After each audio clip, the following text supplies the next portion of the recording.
Witchblood, a Kitsune Chronicle story. Kitsune Chronicles, Book 1. Written by Lissa Kasey. Narrated by Tyler Kent. Prologue. I woke up dizzy, half blind, and so nauseous I worried moving at all would make me hurl up an intestine or two. My chest ached, lungs feeling heavy. Something sounded liquid when I breathed, a nice accent to accompany the wheezing howl of a punctured lung. The walls of my tiny home surrounded me with bright lights and silence. Living alone and a healthy space away from civilization had seemed like a good idea at the time.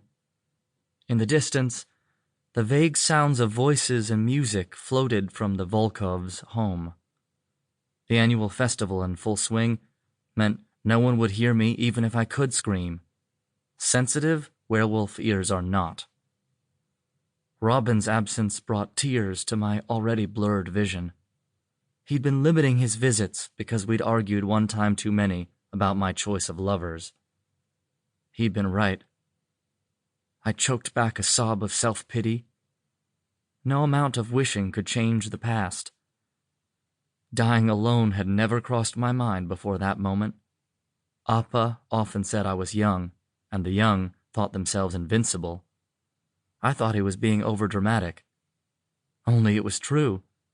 If I had imagined for 1 second... I swallowed back a mouthful of blood, not willing to let the memories of how I'd ended up here overwhelm me. I was dying. If I didn't do something, I would die, and he would win. Months of fighting for freedom and a few weeks of living the dream had left me here. I hadn't expected his attack, should have adjusted my wards. I never thought he'd attempt such a vile act, with the Volkov so near. Was this another lesson? Was I once again being taught my place? Not a werewolf, so not worthy of protection? Perhaps this was to toughen me up. Could some of my wards have prevented all this pain? Probably. Why hadn't I thought ahead? Why had my brain refused to entertain the idea that he'd come after me? It wasn't like he hadn't before. This hadn't even been the second time. I'd expected Appa to keep him away. Who wouldn't have faith in the Volkov, the king of werewolves, to protect them? He'd called me son my entire life, and I thought of him as my father, Appa. Yet maybe the words weren't enough.